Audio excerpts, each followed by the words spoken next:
नमस्कार दोस्तों।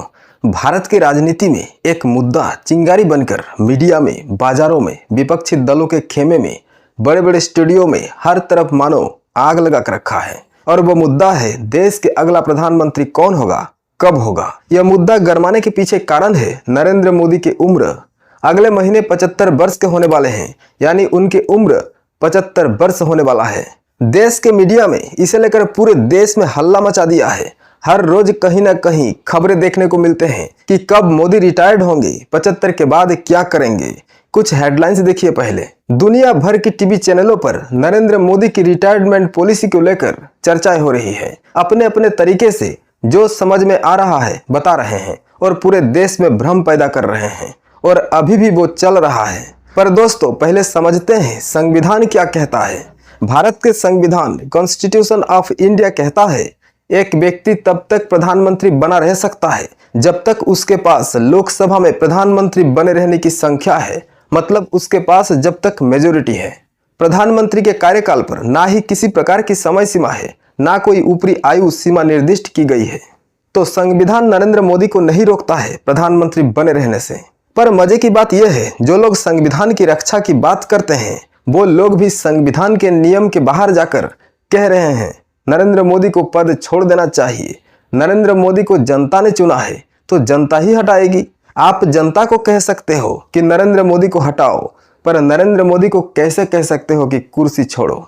ये तो हो गई एक बात। अब ये बात आई कहां से कि 75 के बाद रिटायर्ड हो जाना चाहिए। दरअसल 2024 के लोकसभा चुनाव के समय केजरीवाल के एक बयान के जरिए इस मुद्दे को हवा मिली। केजरीवाल जेल से निकलकर जब वोट प्रचार के लिए जनता के बीच गए तब उन्होंने एक बयान दिया था कि नरेंद्र मोदी खुद के लिए चुनाव नहीं लड़ रहे हैं, वो अमित शाह को प्रधानमंत्री बनाने के लिए लड़ रहे हैं, क्योंकि 2025 में नरेंद्र मोदी 75 वर्ष के हो जाएंगे और भाजपा में 75 साल से ज्यादा उम्र होने पर राजनीति से संन्यास लेने के नियम है। वो लाल कृष्ण आडवाणी, मुरली मनोहर जोशी, जसवंत सिन्हा तमाम नेताओं के हवाला देते हुए कहा था कि 75 के बाद सबको रिटायर्ड कर दिया गया था तो नरेंद्र मोदी भी रिटायर्ड हो जाएंगे, क्योंकि नियम तो सबके लिए समान होता है।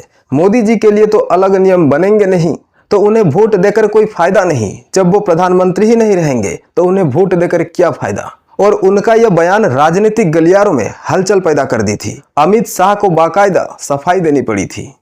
पर दोस्तों, अब समझने वाली बात यह है कि जब सत्ता की बात आती है तब हर नियम, हर कानून, सब कुछ बदलते हैं। सत्ता सब कुछ के ऊपर हावी हो जाती है। एक तरफ तो संविधान कहता है प्रधानमंत्री बने रह सकते हैं, दूसरी तरफ नैतिकता आकर सत्ता से टकराती है, और नैतिकता में वो दम नहीं जो सत्ता में होती है। तो इसीलिए हम ये कह सकते हैं देश के प्रधानमंत्री बदलने वाला नहीं है। जब तक चुनाव जीतते रहेंगे तब तक प्रधानमंत्री बने रहेंगे। लोग कहते हैं आरएसएस की परंपरा है 75 के बाद सक्रिय राजनीति से और संगठन से हर नेता को संन्यास ले लेना चाहिए, दूसरे लोगों को मौका देना चाहिए। पर जब सत्ता ही नहीं रहेगी तब दूसरे लोग क्या करेंगे। और यहाँ पर हर संगठन की एक ही उद्देश्य रहा है, सत्ता। जब सत्ता रहेगी तभी बाकी संगठन जीवित रहेंगे, वरना चोरी छिपे सिमटे हुए कहीं दबे पड़े रहना होगा। और ये बात हर कोई जानता है। इसलिए कोई भी संगठन, मतलब भाजपा के इर्द गिर्द घूमने वाले संगठन नहीं चाहेगा ऐसा कुछ हो और सत्ता हाथ से निकल जाए। यही असली फैक्ट है।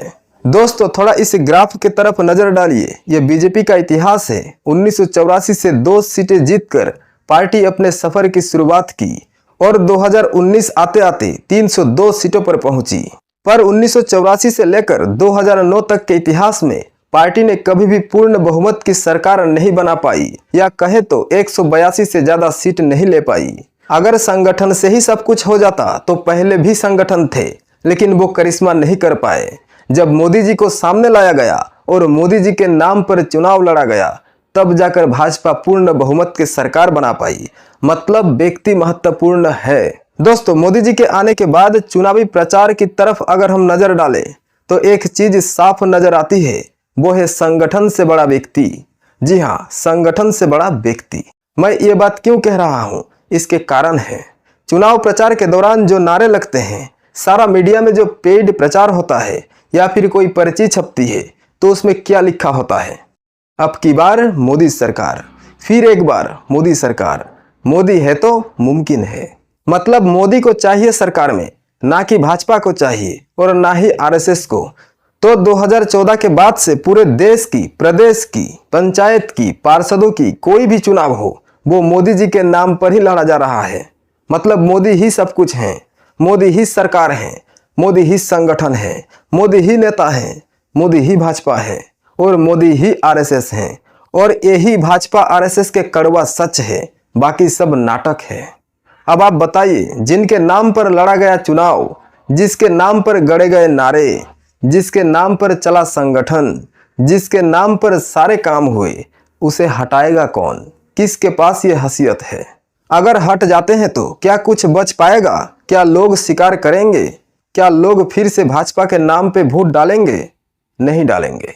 और ये बात संघ को भी पता है, भाजपा को भी पता है और मोदी जी को भी पता है। और इसीलिए मोदी जी 2029 के चुनाव का तैयारी करने में जुटे हैं, न कि इन सब बातों में उलझे हैं। 75 वर्ष हो जाएगा तो रिटायर्ड हो जाऊंगा या फिर कर दिया जाऊंगा, टेंशन उनको नहीं है, क्योंकि उनके ऊपर अभी और कोई नहीं है। और जो बयान आप देखते हैं उनके, कभी आरएसएस को खुश करने के लिए स्वतंत्रता दिवस के मंच से बोलते हैं, कभी हिंदुत्व के बात करते हैं, यह सब उनका वोट मैनेजमेंट है और कुछ नहीं। दोस्तों, अभी जो उनके बॉडी लैंग्वेज है, वो स्टडी करने से पता चलता है वो 2024 का चुनावी खामियों को दूर करके 2029 में कैसे बहुमत हासिल करे, उस स्ट्रेटेजी पर काम कर रहे हैं। क्योंकि एंटी इनकम्बेंसी को झेलते हुए सत्ता में बने रहना है। इसके लिए सिर्फ जनता के ऊपर नहीं, खुद के सरकारी मशीनरी के ऊपर भी काम करना होगा और वो अभी वही कर रहे हैं। दोस्तों, इस बात को भूल जाइए कि उनका रिटायरमेंट होने जा रहा है। कोई रिटायरमेंट नहीं होने वाले, बल्कि और 7 साल की तैयारी में जुटे हुए हैं। अभी गठबंधन को बचाए रखना और सत्ता में बने रहना और बाद में फिर चुनाव जीतना और 2014-2019 जैसे रुतबा हासिल करना, पूर्ण बहुमत के सरकार पर काबिज होना, यह उनका मिशन है और लोग पड़े हैं उनके रिटायरमेंट को लेकर। दोस्तों, मोदी जी जब तक हारेंगे नहीं, तब तक प्रधानमंत्री के पद से हटेंगे नहीं, ये बात समझ लीजिए। 2029 में अगर फिर मोदी जी जीत जाते हैं तो वो फिर प्रधानमंत्री बनेंगे, कोई रोकने वाला नहीं होगा। उनके लिए अभी के जो समय है, लोग कहते हैं कमजोर जमीन पर खड़े हैं, पर नहीं, वो कमजोर जमीन पर खुद को स्थापित कर चुके हैं। मतलब पर्दे के पीछे खेल ऐसा खेला है, नीतीश और नायडू दोनों की घेराबंदी हो चुकी है। वो अब चाहकर भी कुछ नहीं कर सकते। अब मोदी जी के साथ ही सरकार में बने रहना होगा अगले लोकसभा चुनाव तक। तो दोस्तों, मोदी जी के जो भक्त हैं, उनको टेंशन लेने की जरूरत नहीं है। मोदी जी अभी हैं, आगे भी रहेंगे।